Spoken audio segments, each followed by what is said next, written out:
Merci au Père Chiron d'avoir fait le voyage venant de Paris, mais en fait il est à Lyon. Je vous le présente rapidement, il vous en dira peut-être plus lui-même. Il est prêtre du diocèse de Chambéry, il est docteur en théologie, spécialiste d'ecclésiologie. Il a fait donc des études de théologie à Lyon, Rome et Paris, et sa thèse portait sur l'infaillibilité et son objet. Et vous pouvez la trouver donc aux éditions du Cerf dans la collection Cogitatio Fidei. Jusqu'en septembre dernier, il était doyen de la faculté de théologie de l'Université catholique de Lyon, qui est d'ailleurs l'université de tutelle de l'Institut supérieur de théologie de Nice-Sophia Antipolis, donc il nous connaît déjà par le côté universitaire, et il est déjà venu ici, et il est coprésident du groupe des Dombes avec le pasteur Jean Tartier. Enfin, il est membre du comité mixte catholique luthéro-réformé en France, et sûrement beaucoup d'autres casquettes et activités. Alors, vous êtes donc inscrit comme d'habitude dans les 5 modules, et avec humour, le premier module commençait par réagissez à la question de Jean-Paul II, et beaucoup nous ont dit nous ne comprenons absolument rien dans cette phrase interminable où on tire des tiroirs, voilà. Donc il va nous expliquer et nous dire tout l'intérêt de ce premier module. Alors est-ce qu'un certain nombre d'entre vous se sont inscrits dans ce premier module? Ah, quand même, il y a donc, voilà. Voilà. Alors ceux qui n'ont pas compris iront demander à ceux qui ont compris. Mais nous-mêmes donc va nous dire très précisément de quoi il s'agit. Donc un grand merci d'être parmi nous aujourd'hui. Nous aurons quelques indications sur le déroulement de la journée comme d'habitude. Et puis si d'aventure donc certains ont un peu chaud, on peut baisser le chauffage. N'hésitez pas à le demander. Voilà. Bonne journée.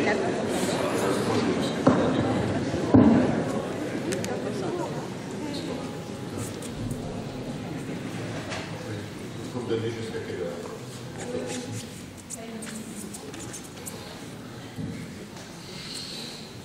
Pour que je commence, il faut que je sache à quelle heure je dois finir. Vous comprenez? Pour calibrer les choses. Alors pour la sono, je ne sais pas si vous avez cette impression. Ici, nous avons un phénomène d'écho. Alors, est-ce que ça va bien dans la... Oui.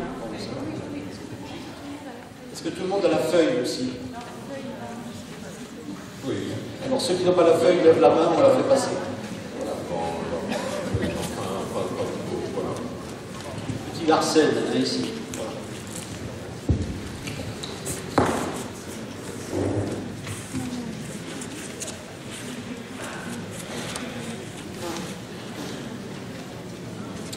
Voilà, bien écoutez, merci de m'accueillir ce matin pour cette journée de réflexion.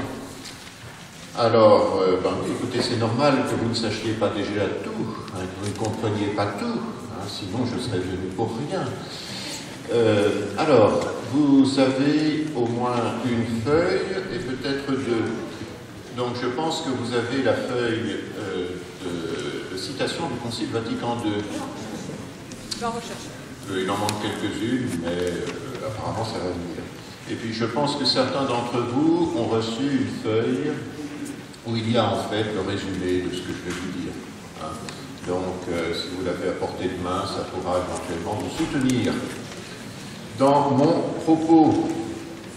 Alors, je vais vous parler essentiellement ce matin, c'est le thème de notre journée, des ministères dans l'Église et plus particulièrement des ministères ordonnés, c'est-à-dire d'évêques, de prêtres et de diacres, ce qui ne nous empêchera pas cet après-midi de voir dans quelle mesure il peut y avoir d'autres ministères ou services dans l'Église, mais qui ne seraient pas, eux, des ministères ordonnés. Alors, je vais faire un petit parcours qui va être, un parcours théologique.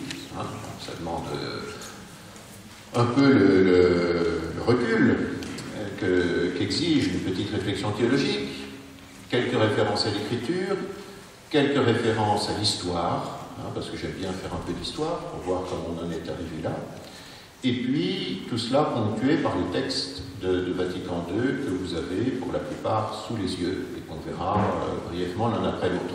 Alors, c'est vrai que les textes de concile, c'est un peu comme le texte de Jean-Paul II qu'on évoquait à l'instant. Hein, c'est un style un peu soutenu, comme dit mon neveu, hein, qui est en seconde. Voilà. Alors, justement, je suis là pour essayer d'expliquer un peu ce qui est dit dans ce style-là. Mais puisque nous allons célébrer l'anniversaire de Vatican II, je me suis dit que c'était pas mal de se référer un peu au texte du concile. Voilà. Alors, donc, personne, ministère, hiérarchie, peuple de Dieu, c'est le thème de notre journée. Bon, je vous propose tout simplement de commencer par la première citation que vous avez sur votre feuille, qui est le début du chapitre 3 de la Constitution, Lumen Gentium, qui est consacré à la constitution hiérarchique de l'Église et spécialement à l'épiscopat. Parce que nous allons voir, pour le Concile Vatican II, le ministère par excellence, c'est le ministère de l'évêque. Donc, phrase où je me suis permis de mettre en italique les mots qui me semblent les plus importants dans notre propos. Le Christ Seigneur, pour paître le peuple de Dieu et l'accroître sans cesse, a institué dans son Église des ministères variés qui visent au bien de tout le corps.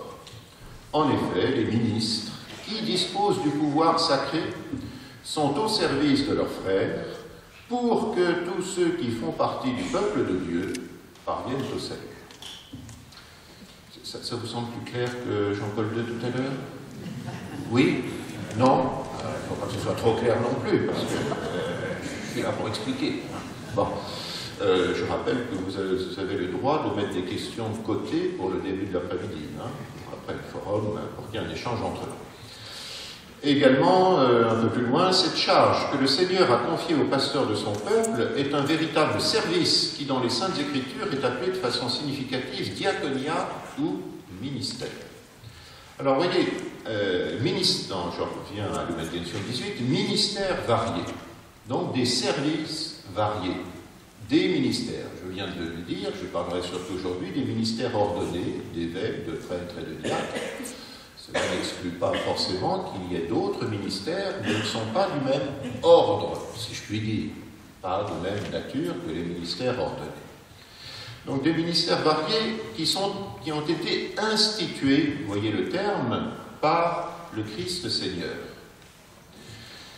Nous allons essayer de voir en quoi ces ministères, notamment les ministères ordonnés, ont quelque chose à voir avec le Christ et avec la volonté du Christ, et dans quelle mesure nous pouvons les rattacher au Christ.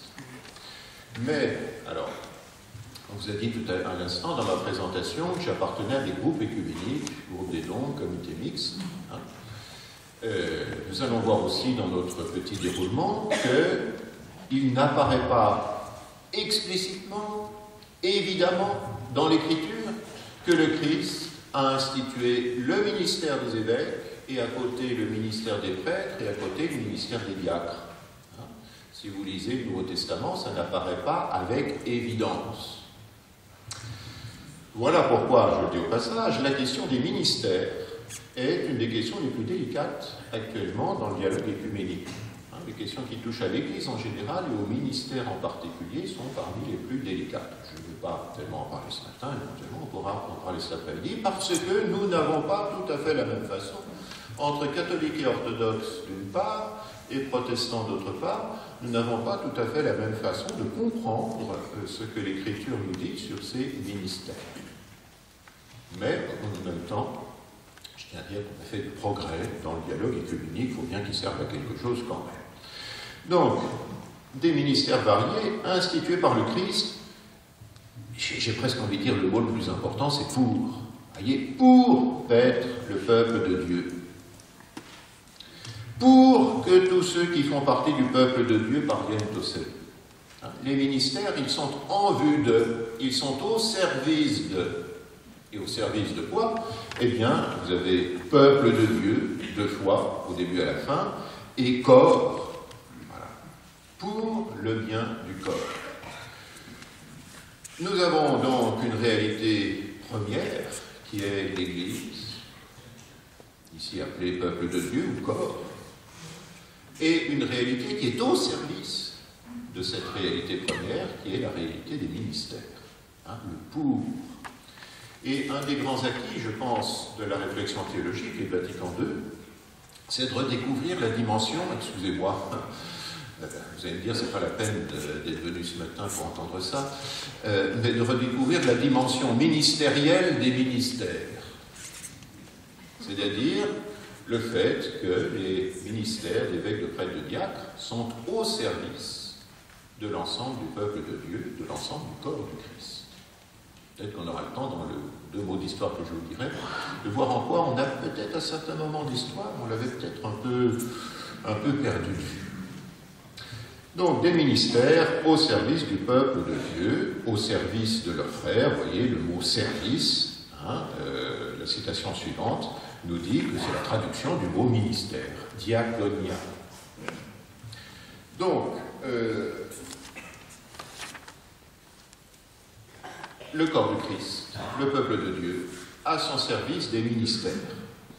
La première dialectique, excusez le terme, vous allez voir ce que je veux dire, que je vous propose, c'est la dialectique, hein, l'articulation, tous, quelques-uns. Hein, tous, c'est l'ensemble du peuple de Dieu, corps du Christ. Au service de ce tous, il y a quelques-uns qui sont les ministres, hein, dans les différents ministères. Une première dialectique, hein, qu'il va nous falloir investiguer un peu aujourd'hui. Quel est le rapport entre ces quelques-uns et l'ensemble, le tous? Mais je vous propose une deuxième dialectique qui est aussi importante. C'est la dialectique entre quelques-uns et un seul. Un seul qui est le Christ. Hein, le Christ, le Seigneur, qui a institué les ministères. Je dirais volontiers que l'ensemble de notre journée, alors quelques mots que je vous dis ce matin, mais je pense aussi de notre réflexion, ça va consister à envisager, hein, de façon théologique, c'est-à-dire en faisant un petit effort, mais vous allez voir, je ne vais pas jusqu'à dire que je vais vous faire transpirer, hein, à force de... Hein, mais peut-être pas loin, hein, vous allez voir dans une heure, hein, pénitence. Donc, le rapport entre l'ensemble de l'Église et quelques-uns, qui sont au service de l'ensemble, et le rapport entre ces quelques-uns et le Christ, qui est le un seul. Ça vous va comme programme? De toute façon, je n'ai pas d'autre. C'est une question un peu démagogique. Voilà, donc, c'était le premier point qui correspond à peu près au premier paragraphe de ceux qui ont mon résumé. Les ministères ordonnés d'évêques, de prêtres et de diacres ont pour objet le service de tout le corps qu'est l'Église, peuple de Dieu, pour que celui-ci puisse honorer la place qui est la sienne dans le dessein de salut de Dieu. Vous voyez, pour que l'Église soit ce qu'elle doit être, hein, pour qu'elle joue son rôle dans le projet de salut de Dieu, il faut que cette Église ait des ministres, et d'abord des évêques, des prêtres et des diacres. Une vraie dialectique, vous voyez, une vraie articulation, quelques-uns, tous, est ainsi instaurée, doit être vécue dans les faits. Hein, comment envisager cette articulation entre l'ensemble de l'Église et quelques-uns? Et vous voyez que j'envisage la deuxième dialectique, les quelques-uns et le Christ. Ça, c'était mon premier point, et vraiment, j'ai envie de dire, c'est le programme, mais si vous avez perçu ça, vous avez presque perçu l'essentiel de ce que je vais vous dire ce matin. Deuxième ensemble que je veux un peu vous présenter rapidement maintenant. Il s'agit des origines scripturales de l'Écriture. Je vous ai dit tout à l'heure, à l'instant, c'est difficile de trouver la figure de l'évêque, des prêtres, des diacres, telle qu'elle dans l'Écriture. C'est difficile. Par contre, il y a une figure de ministre qui apparaît avec évidence dans l'Écriture, c'est la figure de l'apôtre.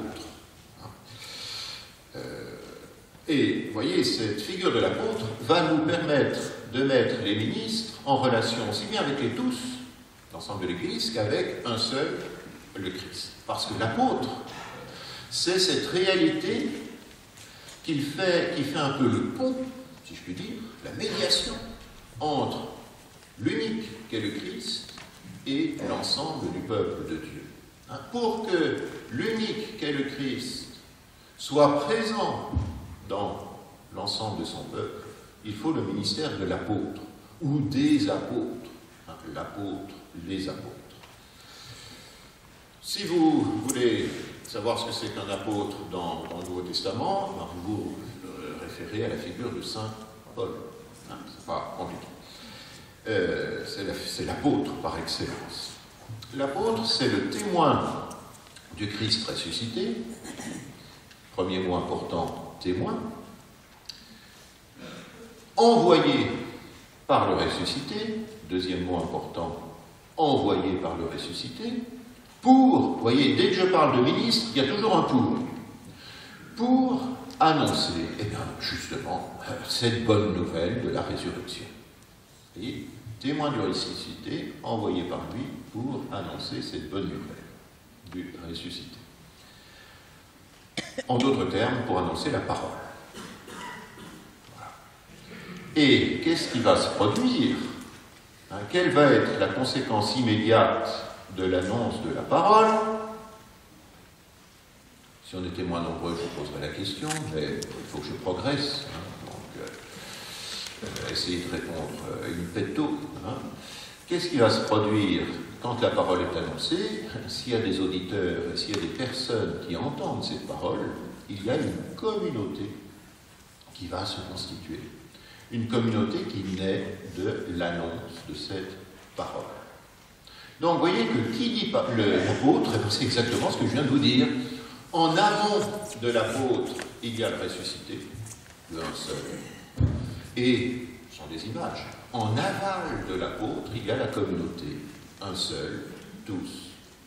La communauté qui naît de l'annonce de la parole par l'apôtre. Une parole qui est d'abord la bonne nouvelle du ressuscité, du Christ mort et ressuscité. Donc l'apôtre est celui qui, par sa parole, suscite une communauté, et donc celui qui a la charge de cette communauté. Parce qu'une fois que la communauté est suscitée, l'apôtre ne va pas la laisser retomber, j'allais dire comme un soufflet. Excusez, comparaison. Il faut que cette communauté, l'apôtre en ait la charge. Pourquoi ? Pour que cette communauté continue à vivre de l'évangile, avec un E majuscule, de la parole avec un P majuscule que l'apôtre lui a annoncé. Et si vous avez lu, vous lisez, vous relisez certaines lettres de Saint Paul, notamment la lettre aux Galates, vous voyez que ça ne va pas de soi, pour le pauvre apôtre, de faire en sorte que sa communauté, fondée par lui et par sa parole, continue à suivre l'évangile qu'il a annoncé, et non pas Dieu sait quel évangile. Donc vous voyez, la figure de l'apôtre, elle, on l'a dans le Nouveau Testament, et elle est vraiment présente. Ce que je vous dis maintenant, immédiatement, c'est que ces apôtres, ils vont mourir. Voilà, c'est extraordinaire. Et donc, quelque chose de la fonction qu'exercent ces apôtres devra être exercé dans l'Église. Parce qu'il faudra que nos communautés, encore une fois, elles soient toujours accompagnées, justement par des ministres qui seront pour elles ce que l'apôtre a été pour elles. C'est le thème de la succession des apôtres. Et on va dire, j'anticipe un peu, que les évêques sont les successeurs des apôtres. Alors, il faudrait un peu plus de temps pour voir comment ça se passe, mais si vous allez voir dans les derniers écrits du Nouveau Testament, eh bien vous voyez que ça commence à se mettre en place. Par exemple, le chapitre 20 du livre des Actes des Apôtres, quand saint Paul quitte l'église d'Éphèse. On voit que saint Paul confie la communauté qu'il a suscitée à ce qu'on appelle les anciens de l'église d'Éphèse, les presbytéroi. Les presbytéroi, on peut traduire ancien, on peut traduire prêtre. presbytre. Vous voyez, c'est le mot qui a donné cela. Si vous lisez les épîtres pastorales de saint Paul à Tite et à Timothée, même chose. C'est un peu le testament de Paul. Il bientôt ne sera plus là, mais ce sera à Tite et à Timothée de veiller sur la communauté. Alors vous voyez, tout dans le ministère de l'apôtre n'est pas transmissible. Je vous ai dit pour commencer que les apôtres étaient des témoins du ressuscité, envoyés en mission par lui. Ça n'est plus vrai pour leurs successeurs. Ils n'ont pas été de ceux à qui le Christ s'est manifesté. Mais cette dimension d'annonce de la parole et de responsabilité de la communauté suscitée par cette parole, ça c'est transmissible. Vous voyez, et je prends de l'avance sur ce que je vous dirai dans un petit moment, que le cœur du ministre de l'apôtre et du successeur de l'apôtre, c'est la responsabilité d'une communauté suscitée par une parole, par un évangile. Qu'est-ce qui fait la communion des chrétiens? Qu'est-ce qui fait la communion des chrétiens? C'est d'abord une communion dans la même foi. Nous, dans un même credo, dans un même symbole. Eh bien, l'apôtre ou son successeur, c'est celui qui a la charge de l'annonce de cette parole, de l'annonce de cette foi. Et vous voyez à quel point il y a deux choses qui vont toujours ensemble dans l'Église, c'est l'annonce de la parole et la responsabilité de la communauté suscitée par cette parole. Vous voyez un peu ce que je veux dire? Et c'est tout à fait ce que je disais à l'instant quand saint Paul se bat pour que les Galates ne quittent pas, n'abandonnent pas l'évangile qu'il leur a annoncé.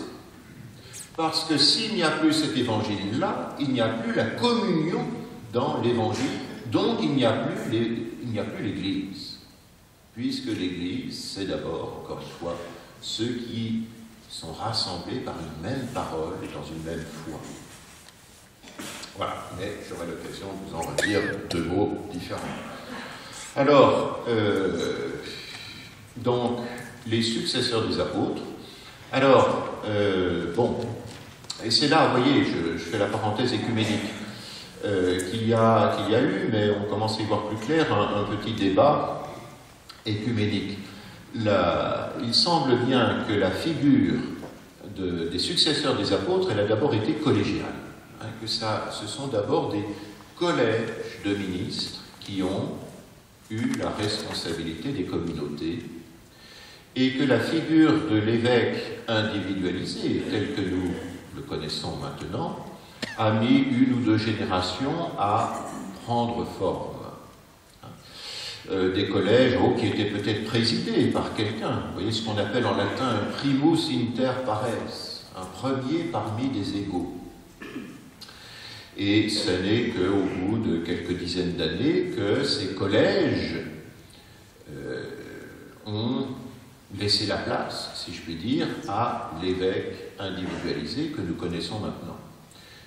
Donc vous voyez, il a fallu cette figure de l'apôtre, elle a d'abord été portée par un collège d'anciens, presbytéroi, avant d'être portée par quelqu'un, le ministre de l'évêque que nous connaissons, entouré par ses prêtres et aidé par ses diacres. Je le dis au passage, ça n'a pas une très grande importance, sinon écuménique, parce que ça explique aussi pourquoi les protestants sont restés attachés à une figure plus collégiale, plus presbytérale du ministère ordinaire. Mais l'essentiel, c'est qu'il y a un ministère apostolique, que le ministère de l'apôtre se poursuive dans l'Église, même si, selon les époques, la figure de ce ministère apostolique, elle a été plutôt collégiale pendant une ou deux générations, ou plutôt individualisée, comme nous le connaissons quand même depuis très longtemps. Il y a une formule du Vatican II qui dit cela d'une façon très discrète, mais comme je ne vous l'ai pas mis sur vos feuilles, je ne fais que l'évoquer. pourra en reparler cet après-midi si vous le souhaitez. Alors, je crois que c'est le deuxième paragraphe de mon topo. La figure originelle est celle de l'apôtre, témoin et envoyé du ressuscité pour annoncer la bonne nouvelle et gouverner les communautés nées de cette proclamation. Vous voyez, hein, j'ai insisté là-dessus. Annoncer la bonne nouvelle et gouverner les communautés nées de cette proclamation. Cette mission a, après la mort des apôtres, été assurée par des ministres constitués en collège, presbytres, hein, anciens. Le ministère des évêques et celui de leurs collaborateurs les prêtres est donc apostolique. À la suite des apôtres, il préside la communauté et veille à l'authenticité de la parole annoncée. Et c'est ce que j'ai essayé de vous dire. Le cœur du ministère apostolique, aujourd'hui exercé par les évêques et leurs collaborateurs, les prêtres, c'est de présider la communauté et de veiller à l'authenticité de la parole qui est annoncée à cette communauté et dans cette communauté. Puisque, encore une fois, c'est cette parole qui fait la communion, hein, de la communauté. Communion dans une même parole et dans une même foi. S'il y a un problème au niveau de la parole et de la foi, il y aura un problème dans la communauté. Voilà, si vous voulez, le deuxième grand ensemble que je voulais évoquer avec vous. Vous voyez, c'est l'enracinement scripturaire du ministère ordonné, que nous pouvons appeler un ministère apostolique, parce que c'est vraiment le ministère des apôtres qui se poursuit dans l'Église d'aujourd'hui. Alors, vous voyez, l'acquis scripturaire, hein, vous voyez, vous percevez, hein, je demande quand même auprès de vous les circonstances atténuantes, parce que je dois vous dire des choses assez fondamentales en assez peu de temps. Hein. Alors, vous voyez ce qu'on m'a demandé, hein, quand même, hein, venir, hein, le défi qui m'impose. Si nous poursuivons. Alors, avant de passer à mon troisième point, je vais faire une petite transition historique. Parce que mon troisième point, ce sera Vatican II. Alors, si on veut dire quelque chose de Vatican II, il faut rappeler ce par rapport à quoi Vatican II s'est situé. Je vais le faire d'une façon un peu caricaturale. Hein, je demande pardon à certains qui ont fait un peu d'histoire. Mais Vatican II a voulu réagir par rapport à certaines, certaines dérives, notamment de la période médiévale, que je vais vous présenter encore une fois d'une façon un peu caricaturale. Ça ne veut pas dire qu'on s'est complètement trompé pendant tout le Moyen-Âge dans la façon dont on a considéré les ministères. Bon, mais vous allez voir que Vatican II a voulu rétablir les choses en appelant à une tradition plus ancienne que la tradition médiévale. Qu'est-ce qui s'est passé au Moyen-Âge? Encore une fois, à très gros traits. Au Moyen-Âge, on a considéré que le ministre par excellence, c'était le prêtre. Plus que le prêtre. Et que le cœur du ministère du prêtre, c'est la célébration de l'Eucharistie, et plus précisément, parce qu'une certaine théologie de l'Eucharistie va avec une certaine théologie du ministère du prêtre, l'Eucharistie comme faire du pain et du vin le corps et le sang du Christ. Donc vous voyez une sorte, c'est pas faux de dire ça, mais une sorte de réduction du ministère en général au ministère du prêtre, et de réduction du ministère du prêtre au ministère eucharistique, et une sorte de réduction de l'Eucharistie au fait que, dans l'Eucharistie, le pain et le vin deviennent le corps et le sang du Christ. À la limite, rien de tout cela n'est faux, mais le problème, vous voyez, ce sont ces réductions successives. Et vous allez voir que Vatican II, sans rien abandonner de cela, a voulu élargir et redonner un peu de souffle à cette perspective. Donc, vous voyez, quelles conséquences de ces réductions, hein, que je viens d'évoquer à l'instant. D'abord, on se demande ce que l'évêque a de plus que le prêtre.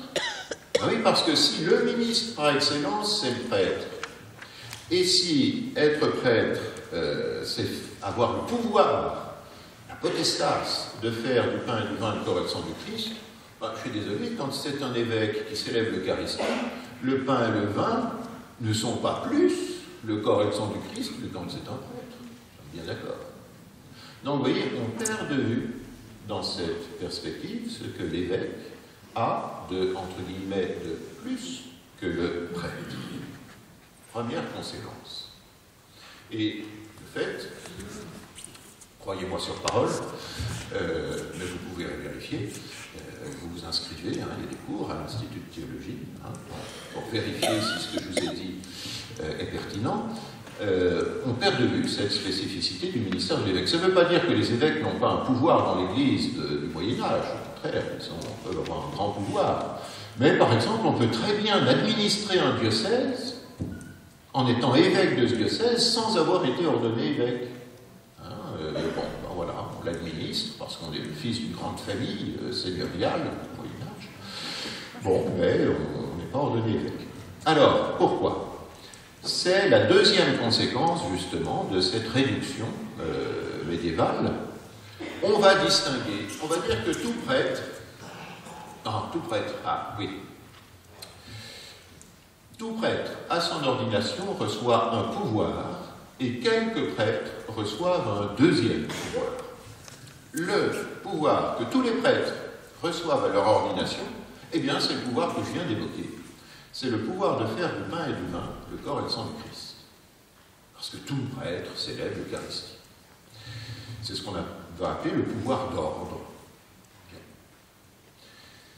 Et vous savez qu'il y a des prêtres qui, au Moyen-Âge, ne font que cela, notamment ceux qui vivent grâce aux messes qu'ils célèbrent, notamment aux messes pour les défunts. Alors, il va y avoir des abus, et des conciles vont dire aux prêtres « Nous ne voulons pas que vous célébriez plus de 20 messes par jour. » Bon, parce que, voilà, bien, si je vous assure, il y a un concile en Angleterre, alors est-ce que c'était 20 ou 15, je ne sais pas, mais comme les messes étaient très peu payées, la tentation, vous voyez, bon. Et puis il y avait des systèmes un peu, on célébrait la messe que jusque, on célébrait qu'une demi-messe et qu'on considérait que ça valait pour une messe tout entière. Oh, il y avait des choses affreuses. Heureusement qu'on ne sait pas tout ce qui se passait autrefois. Donc, vous voyez, c'est une caricature, mais dans la moindre collégiale de ville, il y avait 20, 30, 40 prêtres, dont le seul rôle était de célébrer des messes pour les défunts. Quand un défunt riche bourgeois mourait, qui demandait qu'on célèbre 2000 messes, et 2000 messes dans les 3 jours suivant sa mort, oui, parce que être au purgatoire, c'est pas facile, c'est pas comme ici, au purgatoire, il fait très chaud. Donc on n'a pas envie d'y rester très longtemps, donc on attend, on demande qu'il y ait le plus de messes possible, le plus vite possible. Alors, je dis ça pour vous faire rire, etc., mais c'est très important, parce que comme c'était la théologie répandue à la fin du Moyen-Âge, c'est la théologie que les réformateurs, Luther et les autres, ont récusée. Et en cela, ils avaient parfaitement raison. Le problème est qu'en récusant ces pratiques et cette théologie, ils ont, vous ne me le répétez pas, ils ont jeté le bébé avec l'eau du bain. C'est-à-dire qu'en récusant ces pratiques que je rappelle d'une façon caricaturale, ils ont récusé le fondement qui allait avec et dont on parle ce matin. Donc vous voyez, tout prêtre au Moyen-Âge reçoit le pouvoir. Quelques prêtres reçoivent un deuxième pouvoir, qui est le pouvoir non plus sur le corps eucharistique du Christ, mais le pouvoir sur le corps ecclésial du Christ, qu'on va appeler le pouvoir de juridiction, et qui est le pouvoir pastoral. Tous les prêtres célèbrent l'Eucharistie, mais seuls certains prêtres ont une responsabilité pastorale. Donc, de même que des prêtres ont le pouvoir d'ordre, mais aucun pouvoir de juridiction, cas de figure que je viens de rappeler, et bien de même, alors ça vaudra plutôt pour certains évêques qui vont avoir le pouvoir de juridiction, ils vont gérer leur diocèse, mais ils n'auront pas le pouvoir d'ordre, ils ne seront pas évêques. J'ai rappelé, je crois qu'il ne le savait pas, au cardinal Barbarin, qu'un de ses prédécesseurs au Moyen-Âge avait été 20 ans archevêque de Lyon, il n'avait jamais été ordonné évêque. Évidemment, c'était un membre de la famille de Savoie. Au bout de 20 ans, c'est devenu plus intéressant de retourner en Savoie pour devenir duc de Savoie, pour rester archevêque de Lyon. Bon. Alors vous me direz, comment est-ce qu'il faisait pour les ordinations et pour les confirmations? Il faut quand même un évêque. Il y avait des religieux qu'on ordonnait évêques, qu'on sortait de leur monastère pour les ordinations et les confirmations, puis qu'on enfermait vite après dans leur monastère, pour qu'ils ne se prennent pas pour l'évêque, quand même, hein, au-delà de... Oui. Je crois qu'encore une fois, c'est pas pour l'anecdote, parce qu'en récusant cela, la réforme a récusé tout le reste. Et le travail écuménique, ça consiste justement à faire le point, notamment d'un point de vue historique, pour voir ensemble ce qui s'est passé, ce qu'on récuse ensemble, mais peut-être bien ce sur quoi on est d'accord, et peut-être bien qu'avec les protestants, on peut être d'accord sur un certain nombre d'autres choses plus importantes que ça. Alors voilà un peu, je caricature, la situation que Vatican II a voulu corriger. Donc, qu'est-ce qu'a fait Vatican II? Et c'est là qu'on va très rapidement lire qu'on va lire les textes l'un après l'autre que vous avez. Le premier point, Vatican II rappelle que le ministère ordonné est un ministère apostolique. Je peux passer rapidement parce que c'est très exactement ce que je vous rappelais à l'instant. Vatican II présente une vision apostolique du ministère, d'abord d'évêques et de prêtres, on dira de mots des diacres, rassurez-vous, en ce sens où Vatican II, et puis après je vous fais le résumé, puis après on dira les deux textes, Vatican II situe le ministère ordonné d'évêques et de prêtres dans la perspective qui est celle de l'apôtre, au sens que j'ai rappelé tout à l'heure, envoyé de ressuscité, bon, ça c'est le cœur, témoin de la parole de l'Évangile, missionnaire, et à ce titre, fondateur et responsable d'Église. Étant bien entendu que l'Église naît de la parole et de la réponse à cette parole qui est la foi. Donc, le responsable de la communauté est d'abord responsable de la parole et de la foi qui naît de cette parole. Lumen Gentium 28, le Christ, que le Père a consacré et envoyé dans le monde, a, par ses apôtres, fait participer leurs successeurs, à savoir les évêques, à sa consécration et à sa mission. Alors vous voyez, c'est le double thème qui est d'abord un thème évangélique et qui concerne d'abord le Christ, de la consécration et de la mission. Qu'est-ce que ça veut dire être consacré? Être consacré dans la Bible, c'est être mis à part, c'est être mis de côté. De quel côté? Eh bien, du côté de Dieu.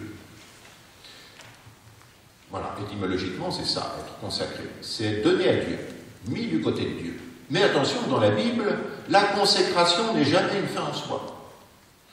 Vous êtes du côté de Dieu, restez-y. Eh bien non, ça ne se passe pas comme ça dans l'Écriture. On est mis du côté de Dieu pour être envoyé aux hommes, pour que tous les hommes soient du côté de Dieu. Vous voyez, cet aller-retour entre consécration, mis du côté de Dieu, pour être envoyé aux hommes, mission, mais la mission elle-même, elle a pour fin que, vous voyez, ce va-et-vient, qui est celui de nos Eucharisties. Dans l'Eucharistie, dans le rassemblement eucharistique, nous sommes à nouveau consacrés de la consécration qui est celle de notre baptême, pour être envoyés en mission, mais pour que plus nombreux soient ceux qui prennent le chemin de l'Église pour être consacrés et pour eux-mêmes, vous voyez, ce mouvement qui est celui du cœur, à la limite, le battement du cœur, voilà, et qui est celui du Christ, consacré, Messie, mis du côté du Père, pour être envoyé aux hommes. Bon, ça vaut, j'en dirai deux mots tout à l'heure, cet après-midi, pour tous les chrétiens, ça vaut un titre particulier pour l'Église. Et pourquoi? Parce qu'il y a cette dimension d'apôtre. Lumen Gentium 18, Jésus-Christ a édifié la Sainte Église en envoyant ses apôtres, comme lui-même avait été envoyé par le Père. Il a voulu que leurs successeurs, c'est-à-dire les évêques, soient jusqu'à la fin du monde les pasteurs de son Église.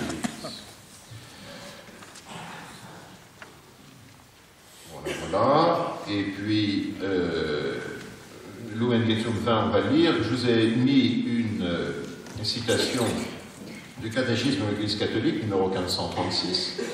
L'ordre est le sacrement grâce auquel la mission confiée par le Christ à ses apôtres continue à être exercée dans l'Église jusqu'à la fin des temps. Vous voyez, je crois que c'est très succinct, mais l'essentiel est dit. Il est donc le sacrement du ministère apostolique. Vous voyez, je pense que, j'espère que ce que je vous dis depuis une demi-heure vous aide à comprendre cette formule. Sacrement du ministère apostolique. Il comporte 3 degrés, l'épiscopat, le presbytéral et le diaconat. Vous voyez, la fonction qui était celle des apôtres continue à être exercée dans l'Église par le ministère apostolique. Fonction d'annonce de la parole et de responsabilité des communautés nées de cette parole. Alors, ce qu'il faut dire, et c'est mon deuxième point à propos de Vatican II, et je l'ai déjà dit, c'est que dire cela, ça en vient à dire que les évêques sont successeurs des apôtres. Hein, ce n'est pas une invention de Vatican II. Vous lirez l'ensemble de ces numéros 18, 19, 20 de la Constitution sur l'Église, Lumen Gentium, de Vatican II. Donc je vous lis le numéro 20 que vous avez sur la feuille. C'est pourquoi le Saint Concile enseigne que les évêques, en vertu d'une institution divine, c'est-à-dire c'est dans le projet de Dieu, ont pris par succession la place des apôtres comme pasteurs de l'Église. Hein, et donc, encore une fois, le fondement de cela, le chapitre 20 des Actes des Apôtres, les lettres pastorales à Tite et à Timothée de Saint Paul. Donc, vous voyez, c'est le fondement de la légitimité des évêques. Encore une fois, hein, tout ce qui constitue le ministère des apôtres ne passe pas dans le ministère des évêques, notamment le fait d'avoir été témoin du ressuscité. Mais la responsabilité de l'Église, de la communauté et de l'annonce de la parole, c'est bien présent. Voilà, comme j'en ai parlé tout à l'heure, je n'insiste pas. Mais il y a une conséquence, et la troisième chose que je voulais vous dire à propos de Vatican II. Hein, premièrement, ministère apostolique. Deuxièmement, les évêques successeurs des apôtres. Le troisième point, c'est que les évêques sont les ministres par excellence. Ils ont la plénitude du sacrement de l'ordre. Alors, vous lisez Lumen Gentium 21, que j'ai noté ici. Le Saint Concile enseigne que par la consécration épiscopale, par l'ordination épiscopale, si vous voulez, c'est la même chose, est conférée la plénitude du sacrement de l'ordre, qui en effet, aussi bien par l'usage liturgique de l'Église que par la voix des saints-pères, les pères de l'Église, est appelé sacerdoce suprême, sommet du ministère sacré. Alors, en d'autres termes, je vous ai dit, au Moyen-Âge, le ministre par excellence, c'est le prêtre, dans sa fonction de consacrer l'Eucharistie. À Vatican II, le ministre par excellence, c'est l'évêque. Si vous voulez voir ce qu'est un ministre, je suis désolé, allez voir un évêque. Voilà. Vous pouvez aussi aller voir un prêtre. Mais vous voyez, le prêtre va être situé dans sa fonction de collaborateur de l'évêque. Et le prêtre, je devrais dire les prêtres au pluriel, parce que les prêtres forment un collège, le presbytérium, le collège des collaborateurs nés, si je puis dire, de l'évêque à un degré inférieur de responsabilité. Mais le ministre, par excellence, c'est l'évêque. Excusez-moi. C'est l'évêque, et l'évêque, dans sa fonction, je vais dire que je le répète, comme ça c'est un peu pédagogique, dans sa fonction d'annonce de l'Évangile et de responsabilité de la communauté née de cette annonce. Vatican II, à 2 reprises, se réfère au Concile de Trente, qui avait dit la première mission des évêques, la principale fonction des évêques, c'est l'annonce de l'Évangile. Donc vous voyez, pourquoi? Parce que la première fonction des apôtres, c'est l'annonce de l'Évangile. Alors, parenthèse pour dire que ça n'exclut en rien la célébration de l'Eucharistie, par exemple, et des sacrements, parce que vous voyez à quel point, je vous l'ai dit à l'instant, il y a une dimension missionnaire dans l'Eucharistie, et que célébrer les sacrements, ça fait partie, au plus haut point, de l'annonce, de la parole, hein, de grâce. N'opposons pas ce qui nous revient, au contraire, d'associer. Donc, vous voyez, les évêques sont les ministres par excellence, sont les prêtres par excellence. Hein, et dans les premiers siècles, le vocabulaire sacerdotal désignait les évêques. Ça n'est qu'à partir du 5e, 6e siècle qu'on s'est mis à désigner les prêtres, les presbytéries, comme des sacerdotesses. Excusez-moi, il faut parler latin. Je peux parler un peu latin, 30 secondes?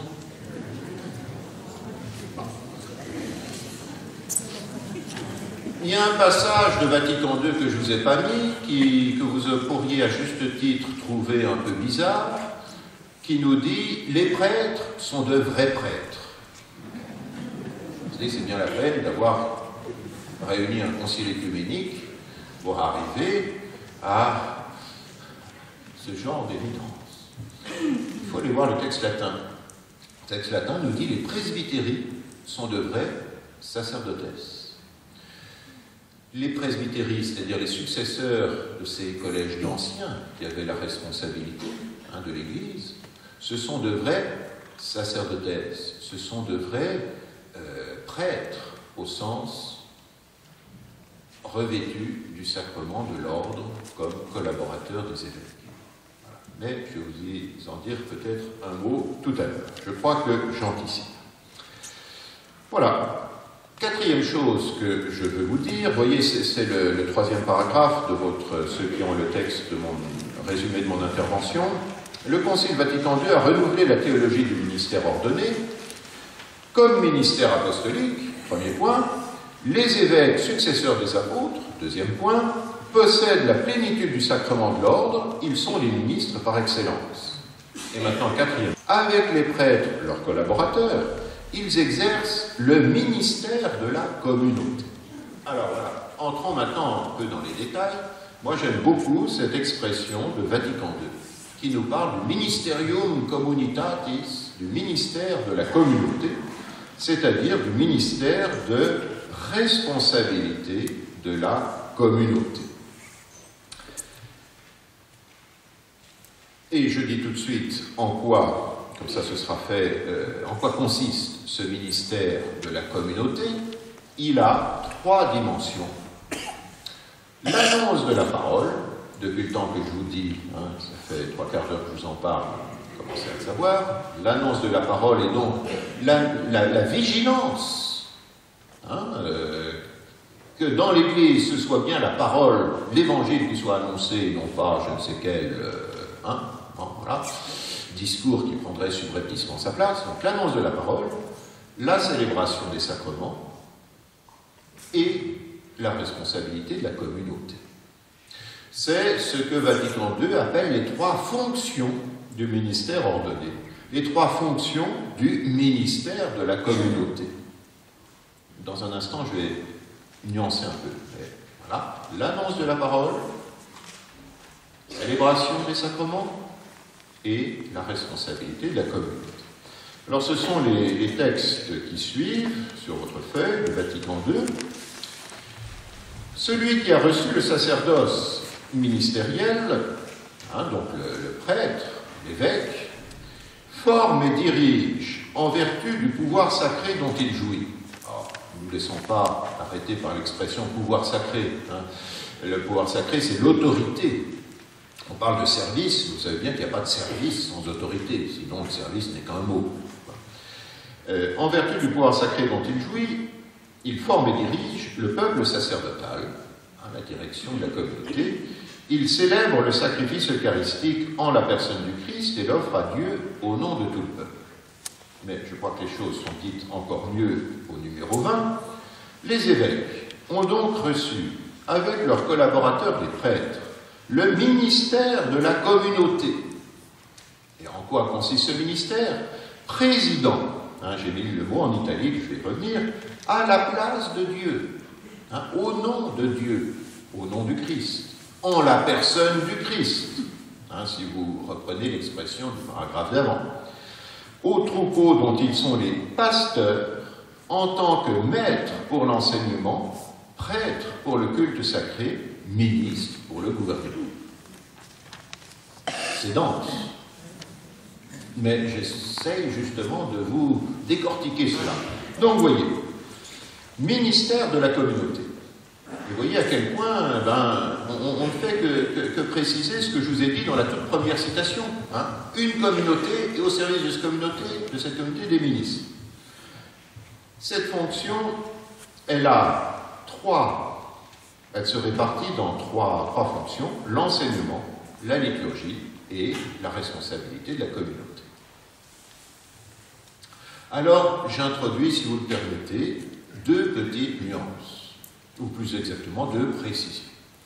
Vous voyez, on a un peu l'impression que maître pour l'enseignement, prêtre pour le culte sacré, ministre pour le gouvernement, vous voyez, c'est un peu sur le même plan. Moi, j'aime bien distinguer les choses. Il y a l'enseignement, et il y a le culte, et donc il y a la communauté. Vous voyez, la communauté, c'est ce qui naît de l'annonce de la parole, et c'est ce qui naît de la célébration des sacrements. C'est pour ça que je ne mets pas exactement les trois sur le même plan, parce qu'on perd un peu de vue la spécificité.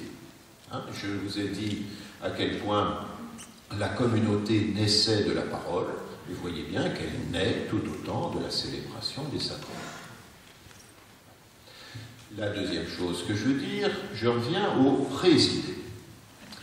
On dit souvent, le rôle des évêques et des prêtres, eh bien, c'est d'enseigner, c'est de célébrer, et c'est d'être, les ministres de la communion.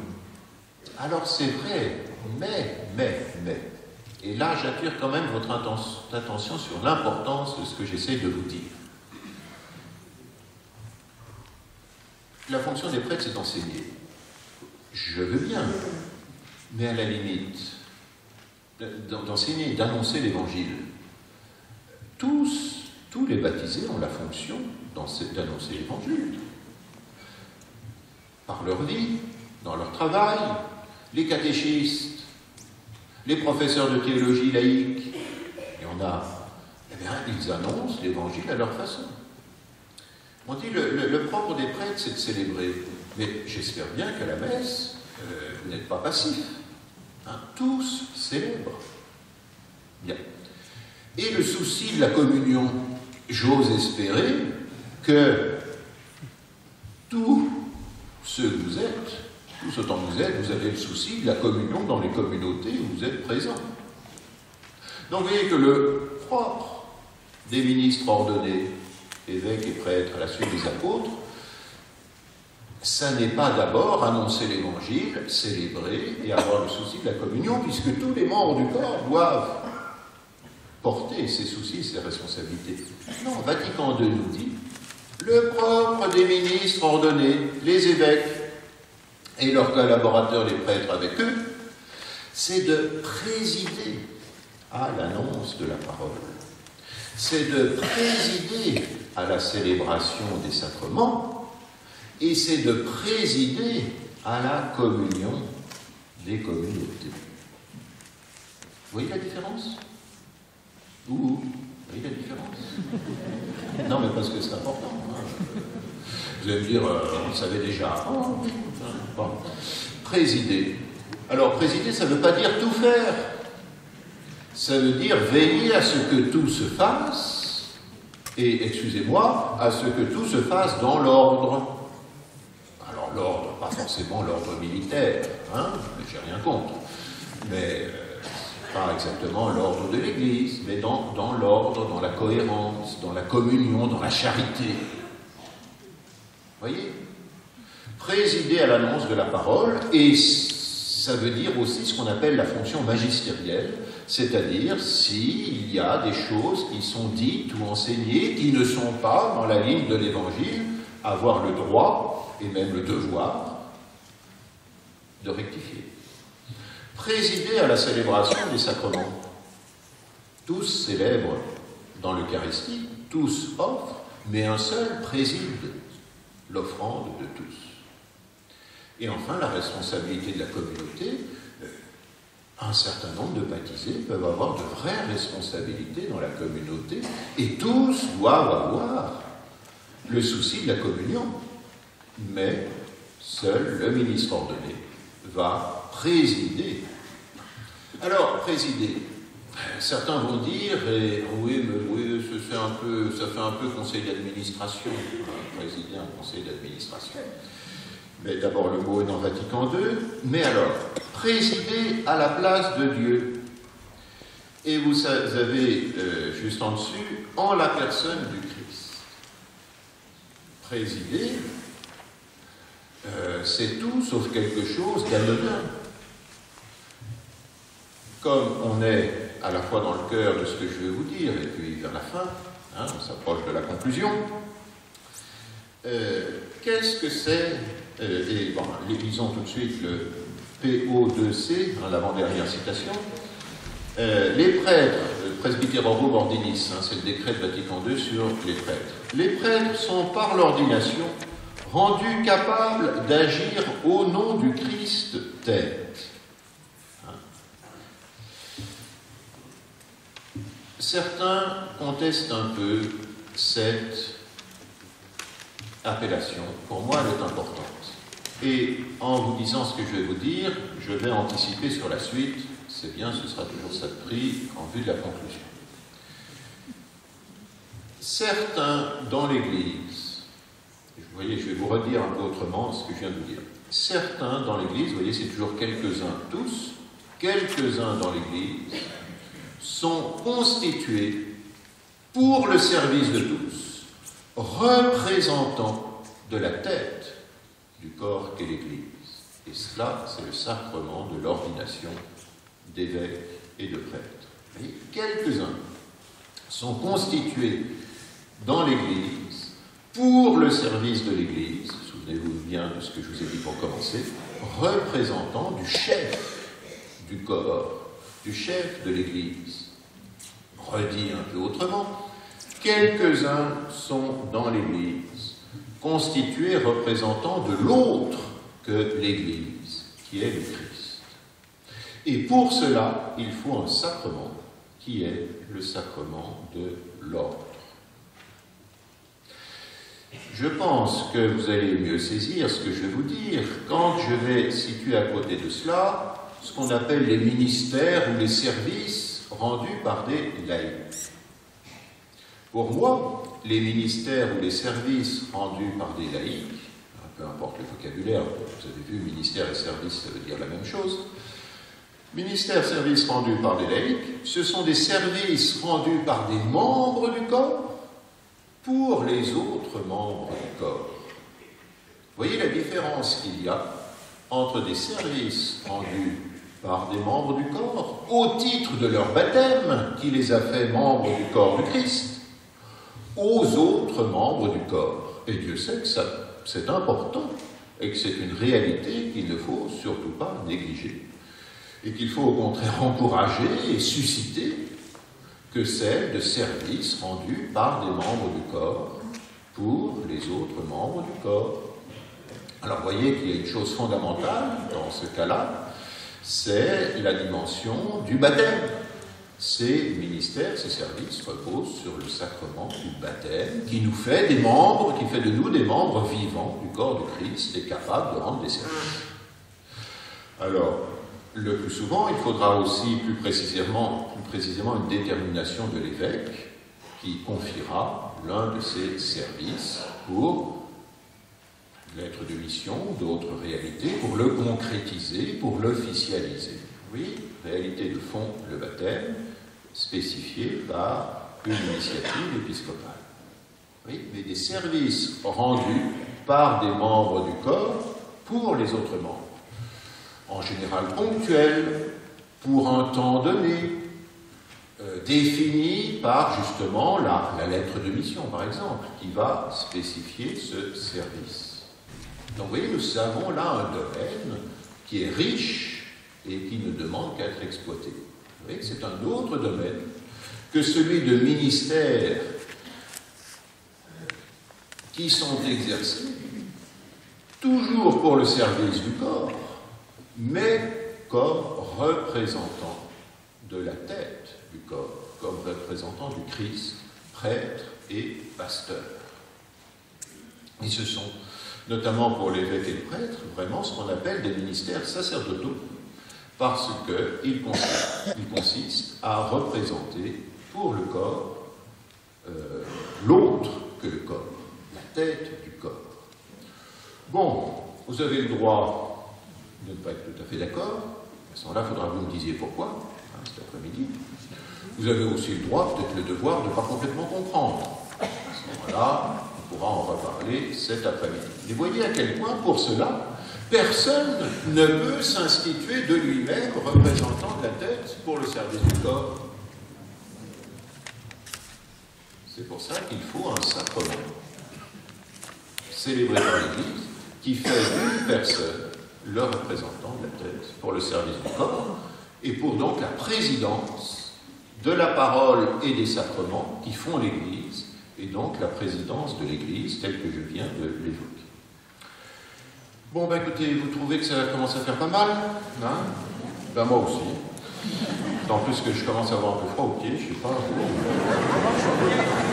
La tête chauffe, mais d'ici à ce que ça gagne les pieds, on n'est pas tout à fait. Ben, voilà, je crois que je vous ai dit beaucoup de ce que je vous ai dit, de ce que je voulais vous dire est l'essentiel. Alors, vous voyez, c'est le quatrième, c'est la fin du texte. Hein, vous me laissez 2 petites minutes encore? 2 petites minutes, hein, parce que j'ai commencé en retard, hein, si vous avez remarqué. Hein. Donc, sous leur présidence, vous voyez la présidence des ministres ordonnés. Ah oui, non, oui, enfin, encore un peu plus haut. Avec les prêtres et leurs collaborateurs, les évêques exercent le ministère de la communauté, présidant à l'Église et à ce qu'il a construit, l'annonce de la parole et la célébration des sacrements. Oui, j'ai essayé de développer un peu, hein, présider à l'Église et à ce qu'il a construit, l'annonce de la parole, la célébration des sacrements, mais sachant que tous les baptisés ont à annoncer la parole et que tous célèbrent les sacrements. Et cela au nom du Christ, tête, chef, couvre-chef de l'Église. Alors la dimension sacerdotale de leur ministère des évêques et des prêtres consiste à représenter dans l'Église, pas ailleurs, pas au-dessus, dans l'Église et à son service, celui qui est la tête de l'Église, son pasteur. Et c'est là qu'on retrouve la dialectique, un seul, quelques-uns tous. Quelques-uns ont dans l'Église la charge de représenter le un seul qu'est le Christ pour l'ensemble du tous. Vous voyez comme c'est ça? Comment n'y avait-on pas pensé plus tôt? Sous leur présidence, il revient à tous les baptisés d'annoncer la parole, de célébrer les sacrements et de porter le souci de la communion ecclésiale. Vous voyez, il ne faut pas croire que les ministres ordonnés et l'ensemble des baptisés sont des vases communicants. Ce qu'on reconnaît aux uns, on l'enlève aux autres. Ce serait une conception perverse. Ce sont 2 ordres de réalité distincts. Sous leur présidence, et grâce à elle, j'aurais même dû écrire, grâce à la présidence des ministres ordonnés, il revient à tous les baptisés d'annoncer la parole, de célébrer les sacrements et de porter le souci de la communion ecclésiale à des titres divers. À des titres divers, selon que vous aurez 25 ans ou 75, et ainsi de suite. Le sacerdoce commun des fidèles, j'en dis 2 mots, c'est le statut des baptisés, membres du corps du Christ, appelés à faire de leur vie, à sa suite et avec lui, une offrande à Dieu, ce qu'on appelle en langage technique un sacrifice, à Dieu et à leur prochain. Romains 12, 1. Faites de vos vies, je vous engage, frères, à faire de vos vies un sacrifice agréable à Dieu. C'est-à-dire, traduisez, une offrande, un cadeau. Quand je dis dans une prédication ou à des jeunes, est-ce que nos vies sont offrables, présentables à Dieu et aux autres? Faisons notre examen de conscience. Eh bien, faire de sa vie l'offrande à la suite du Christ et avec lui, c'est ça le sacerdoce commun auquel nous sommes tous appelés. Comme membres du corps du Christ. Bien, au titre de notre baptême. Et les ministres aussi, ça les concerne tout autant que les autres. Certains baptisés peuvent, comme membres du corps, vous voyez, les ministères ou services rendus par des laïcs, rendre des services reconnus aux autres membres, surtout si l'évêque leur donne mission à cette fin.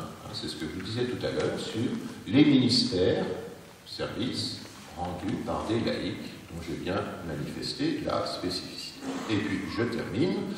La dernière phrase, c'est pas la moins importante.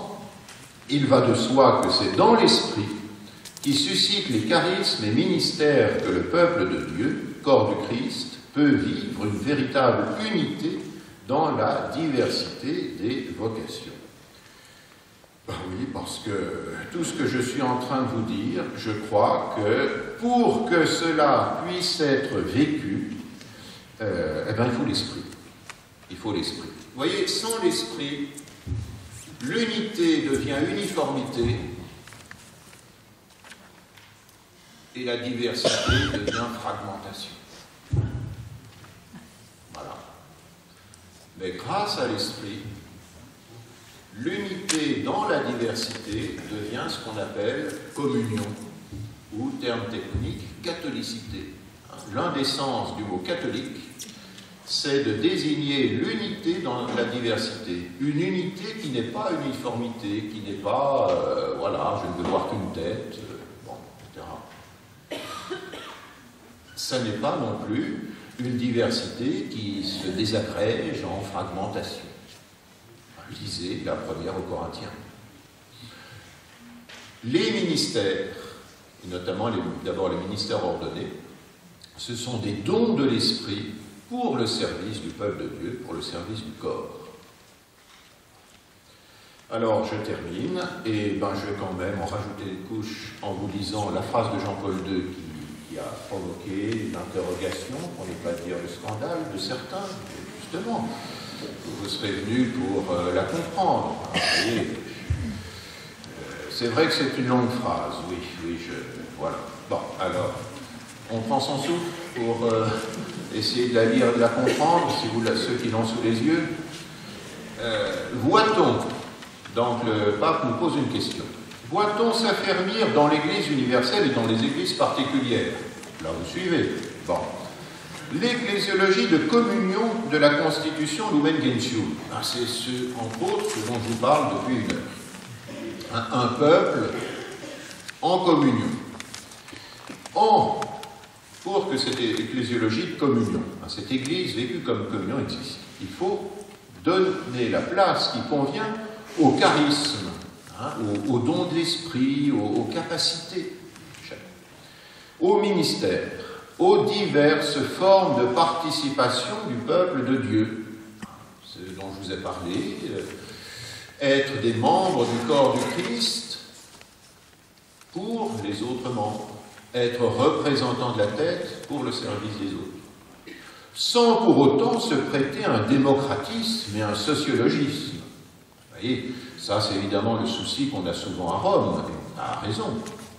Ça n'est pas parce que tous sont actifs, que tous sont appelés à être des membres vivants, que tous ont le même statut. Vous voyez, démocratisme, sociologisme, les différences de statut qu'il y a dans l'Église et dont je vous parle depuis une heure, vous voyez bien qu'elles ont leurs racines non pas dans la sociologie, mais dans la Bible, dans la théologie.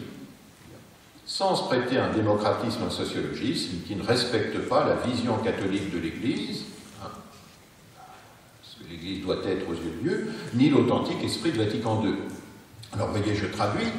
Est-ce que dans nos églises, est-ce que nous pensons que nos communautés sont vraiment des communautés de membres vivants, tels que je viens de les évoquer, d'une façon théologique, sans que, pour autant, ces communautés vivent comme, je ne sais pas, n'importe quelle association, loi 1901, avec un président, un bureau, un trésorier, etc. Parce que c'est pas cela, la diversité des fonctions et des ministères dans l'Église. Vous voyez ? Comment être un corps vivant, un corps structuré, sans pour autant être un corps à l'image de tous les autres corps sociaux de notre beau pays de France. Donc, je conclue et je résume. voilà, qu'est-ce que j'ai essayé de vous dire? Donc, vous voyez, tout tient encore une fois dans ces 4 lettres. Pour être dans l'Église des ministres pour le service de l'ensemble de l'Église. Les ministres ordonnés qui représentent dans l'Église le Christ comme pasteur, Christ comme prêtre. Et vous savez que pasteur et prêtre, ça veut dire à peu près la même chose. Quelle est la caractéristique du bon pasteur dans l'Évangile? C'est de donner sa vie pour ses brebis. Et qu'est-ce qu'il y a de plus sacerdotal que de donner sa vie? Donc vous voyez que quand l'Évangile nous parle du Christ bon pasteur, il nous parle du Christ prêtre qui donne sa vie pour que les autres aient la vie. Donc, quelques-uns dans l'Église doivent représenter pour l'Église celui qui est le prêtre, le Christ prêtre et pasteur. Et donc, il leur revient à ce titre de présider l'annonce de la parole, de présider la célébration des sacrements et donc de présider à l'Église. Mais cela n'empêche pas, et au contraire, cela doit faire en sorte que tous les membres de l'Église, membres vivants du corps du Christ, aient ce souci, éventuellement reconnu, légitimé, formalisé par les prêtres, d'être des membres vivants au service des autres membres de ce corps. Voilà. On m'a dit, moins le quart, pas plus.